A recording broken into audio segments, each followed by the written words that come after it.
Chapter 29 की शुरुआत वहीं से होती है जहां पिछला चैप्टर खत्म हुआ था। डेक्स ने एले के अलावा डिवन किंग से भी डिवाइन डिशन प्राप्त कर लिया था। यह वह स्किल है जिससे डेक्स लेजेंड हीरो के मतलब महान हीरो की पावर को थोड़ी देर के लिए उधार ले सकता था। डेक्स को डिवन किंग से डिवाइन डिशन मिलने के बाद उसके सामने एक विंडो ओपन हो जाती है जिसमें डिवन वर्ल्ड के महान डिवन की पावर थी जिसका यूज अब डेक्स कर सकता था। डेक्स उन डीवन के कैरेक्टर को देखकर खुश होता हुआ बोलता है, अब आएगा ना मजा।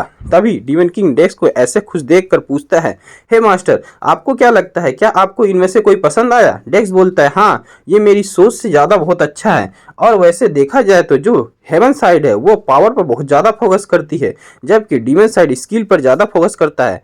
डीवन किंग बोलता है, मुझे नहीं पता कि आप किस बारे में बात कर रहे हैं लेकिन ऐसा लगता है कि आपको ये बहुत पसंद आया। तभी डेक्स डीवन किंग से बोलता है, वैसे टेन, तुमने मुझे इसके बारे में पहले क्यों नहीं बताया? अगर तुमने मुझे पहले बताया होता तो मेरे पास पहले ज़्यादा ऑप्शन होता और ज़्यादा ऑप्शन होता तो बहुत मज़ा आता।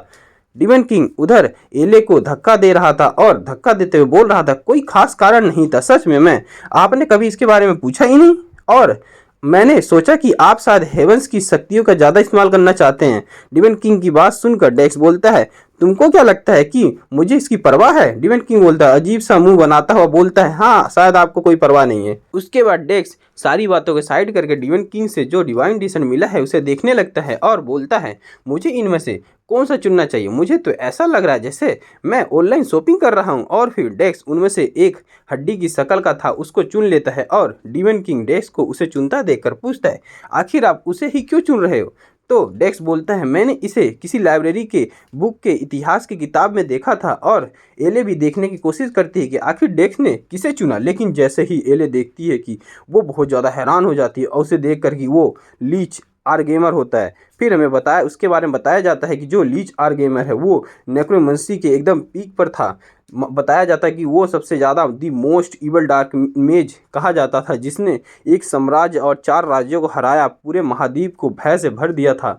जहाँ से उसकी सेना गुजरती थी वहाँ कोई भी प्राणी, चाहे वो कितना भी छोटा या बड़ा हो, वो जिंदा नहीं बचता था। और अब भी कई सदियों बाद भी कई लोग उसके नाम के सुनने से ही डर जाते हैं। ये कहा जा सकता है कि वो मृत्यु का दूसरा रूप है। और ये कहानी खत्म होने के बाद हमें डेक्स को दिखाया जाता है जो किसी बिल्डिंग पर खड़ा होकर कहीं पर देखा जा रहा था और हम देखते हैं कि उधर 2 गार्ड हैं जो पेट्रोलिंग कर रहे थे जिनको डेक्स देख रहा था। तभी जो दोनों गार्ड पेट्रोलिंग कर रहे थे उनमें से एक जो पीछे वाला गार्ड होता है उसे कुछ एहसास होता है।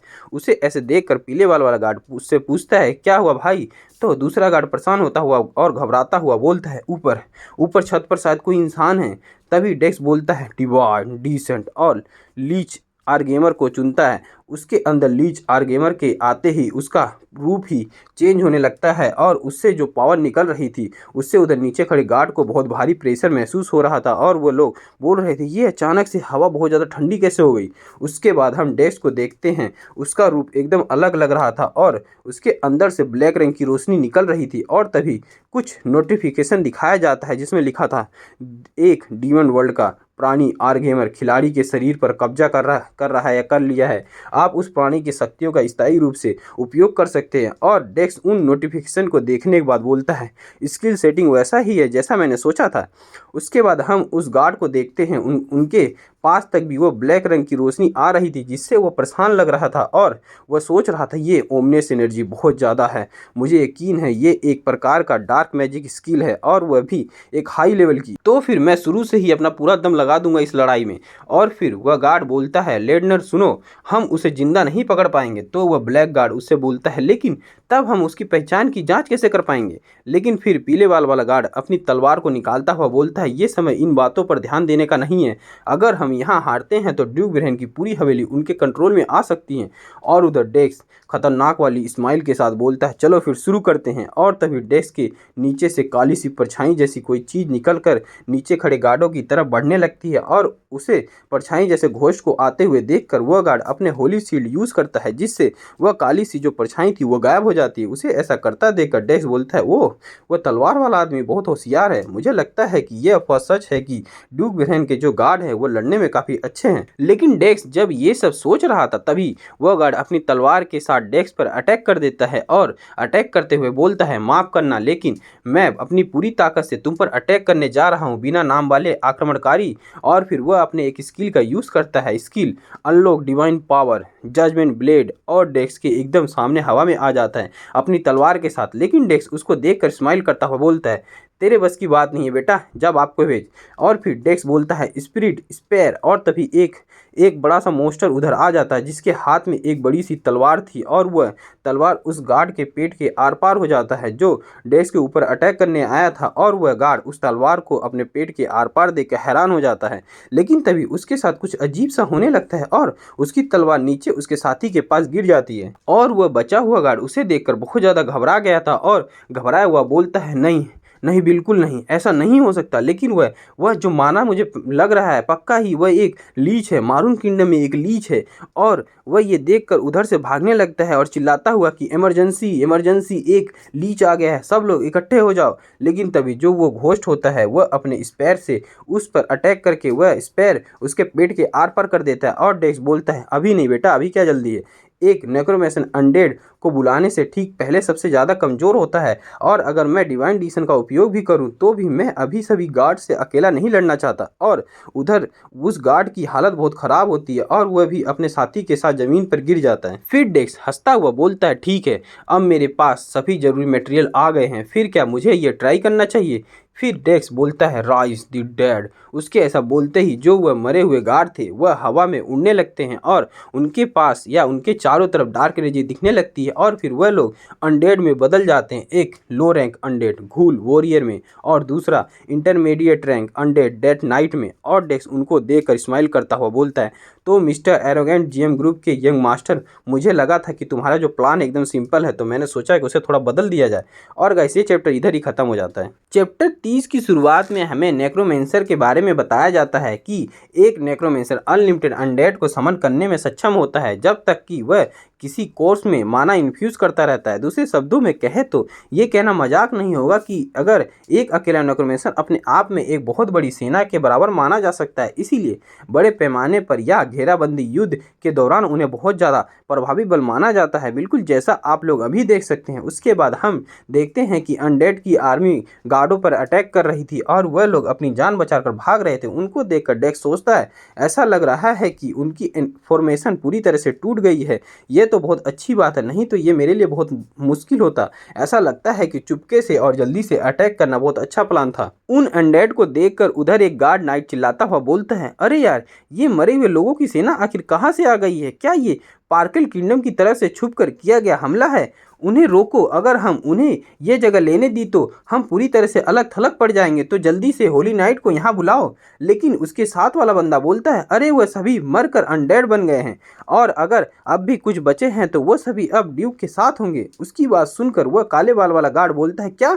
तो फिर हम क्या करें? ये हमारे बस की बात नहीं है और मैं उनके साथ उन अनडेड में शामिल नहीं होना चाहता। डेक्स उनको देखता हुआ बोलता है, कितना बुरा हुआ तुम्हारे साथ, ऐसा लगता है जैसे तुम सबको अलग अकेला छोड़ दिया गया है। फिर डेक्स उनकी तरफ अपनी उंगली करता हुआ बोलता है, पर तब भी ज़्यादा दुखी मत हो, मैं तुम सभी का अच्छा से इस्तेमाल करूंगा। और तभी एक अनडेड उनके सामने आ जाता है और वह जितना बड़ा था उतनी बड़ी उसकी तलवार भी थी और उनकी उसे देखकर गांड फट जाती है और फिर वह अनडेड उनके ऊपर अटैक कर देता है, जिससे वह गार्ड भी मारे जाते हैं और वह लोग भी अनडेड बन जाते हैं। उन्हें देखकर डेक्स खुश होता हुआ बोलता है, मेरी सेना का हिस्सा बनने के लिए कॉन्ग्रेचुलेसन तुम सभी को। इसीलिए मैं तुम सभी को एक स्पेशल मिशन दूंगा। मैं चाहता हूं कि तुम सभी उस आदमी को ढूंढो जिसने तुम सबको अकेला छोड़ दिया था, ड्यूक ब्रेन को।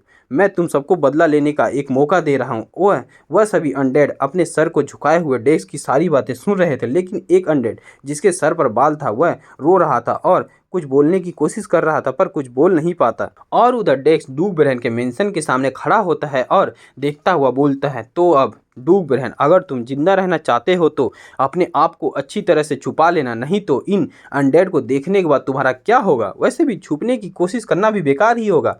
और उधर हम देखते हैं कि डूक ब्रैहन का पूरा मेंशन ही डार्क एनर्जी से ढक चुका था। डूक ब्रैहन को अपने मेंशन में अचानक झटका लगने से नींद खुल जाती है और वह चिल्लाता हुआ बोलता है, ये सब शोर क्यों हो रहा है, क्या कोई बाहर है क्या?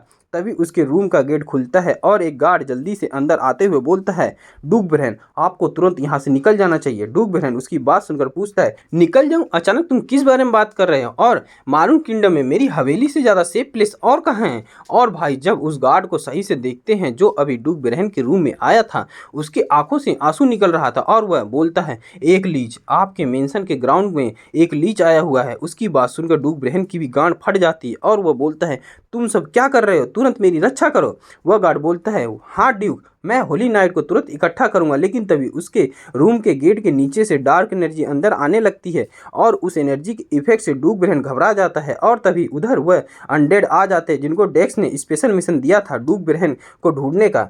उन अनडेड को देखकर वह गार्ड घबरा जाता है, पर घबराने से होगा ही क्या, और वह सारे उन अनडेड के हाथों मारे जाते हैं और डूक ब्रैहन उन अनडेड को देखकर डर जाता है और डरते हुए बोलता है, मेरे पास मत आना तुम कमीने अनडेड, तुम इस धरती पर कहाँ से आ गए हो? लेकिन तभी उधर वो बड़ा सा अनडेड भी आ जाता है जिसे देखकर डूक ब्रैहन की जैसे पैरों तले जमीन ही हिल जाती है और वह घबराते हुए और पीछे हटते हुए उसकी नज़र उस तलवार पर जाती है जिसे देखकर वह सोचता है कि ये तलवार तो लियोनोर की है। और सिर्फ उसकी बात नहीं है बल्कि बाकी सभी अनडेड भी मेरे बॉडीगार्ड नाइट है। मुझे मत बताओ कि वह लीच इस मेंशन में नहीं बल्कि मारून किंगडम में प्रकट हुआ है। और तभी हम डैक्स को देखते हैं जो हंसता हुआ बोलता है, मैंने तुम्हें ढूंढ लिया। और उस बड़े से अनडेड के पीछे से आराम से चलता हुआ आ रहा था और बोलता है, तुमसे मिलकर अच्छा लगा डूक ब्रैहन। डूक ब्रैहन डैक्स को देखकर घबराया हुआ था और घबराते हुए बोलता है, क्या तुम पहले वाले एडवेंचर हो? तुम मुझे ढूंढ रहे थे, अगर तुमको मुझसे कोई काम था तो बता देते तो मैं तुमसे मिलने के लिए समय निकाल लेता।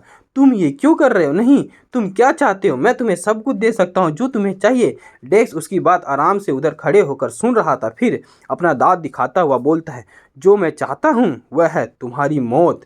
ये सुनकर डूक ब्रैहन के पैरों तले जैसे जमीन ही फट जाती है, ऐसा झटका लगता है उसे। और डेक्स बोलता है, यही वह चीज़ है जो मुझे चाहिए।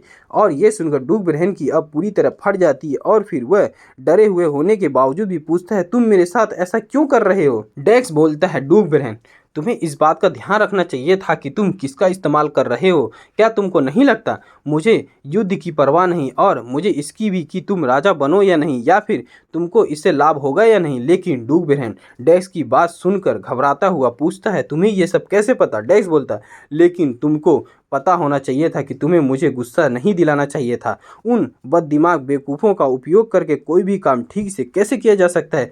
तुम अपनी अगली ज़िंदगी में इससे बेहतर करना समझे। खैर मुझे नहीं पता कि एनपीसी का अगला जन्म होता है या नहीं। डूक ब्रैहन अपनी जान बचाने के लिए बोलता है, रुको प्लीज़ मेरी जान बख्श दो, प्लीज़ मुझे मत मारो, मैं वही करूँगा जो तुम कहोगे, बस प्लीज़ मुझे मत मारो। लेकिन डेक्स उन अनडेड को बोलता है, गाइस जाओ इसे ख़त्म कर दो। और जैसे ही डेक्स उनको ये बोलता है, वह अनडेड डूक ब्रैहन को मारने के लिए उसकी तरफ बढ़ने लगते हैं और उनको ऐसे आते देख के डूक ब्रैहन की बच्ची कुची भी फट जाती है और वह अपने आखिरी समय में बोलता है, मैंने जो कुछ भी अब तक किया मुझे नहीं लगता था कि सब कुछ ऐसे ही बर्बाद हो जाएगा। और वह अनडेड अपनी तलवार के साथ डूक ब्रैहन का गला काट देते हैं। और तभी बहुत सारी स्टेटस नोटिफिकेशन आने लगती है जिसमें लिखा था, डूक ब्रैहन की मृत्यु हो गई है। उसकी मृत्यु के साथ ही गुप्त रूप से बनाई जा रहे प्लान को पूरी तरह से रोक लगा दिया गया। उससे जुड़े हुए कुल 321 क्वेस्ट को हटा दिया गया है और डेक्स को एक टाइटल मिलता है नोबल मर्डरर का। उसके बाद और भी स्टेटस विंडो आने लगता है जिसमें लिखा था, आपने अपनी सब क्वेस्ट को पूरा कर लिया है, आपको रिवॉर्ड का कैलकुलेशन किया जा रहा है, आपको 15,300 पॉसिबिलिटी मिला है। और डेक्स उन नोटिफिकेशन को देखते हुए बोलता है, वाह मुझे पता था कि ये ऐसा ही होगा। ये स्लाइम एक्सीडेंट की तुलना में बिल्कुल ही अलग लेवल पर है जो पॉसिबिलिटी पॉइंट मुझे मिले हैं। जब तक मैं चीज़ों को ऐसे ही बिगाड़ता रहूँगा मुझे ज़रूर बहुत ज़्यादा फायदा होता रहेगा। और ये सब देखकर डेमन किंग और एले बहुत ज़्यादा खुश होते हुए बोलते हैं। डेमन किंग बोलता है, वाह मास्टर आपको ढेर सारी पॉसिबिलिटी मिल गई है। और उधर एले बोल रही थी, अरे अभी क्या हुआ, मुझे आपसे और भी स्ट्रॉन्ग पावर का एहसास हो रहा है। और डेक्स उनकी ये बातें सुनकर सोचता है, ये बदमाश ये निश्चित रूप से ऐसी चीज़ों का पता लगाने में अच्छे हैं।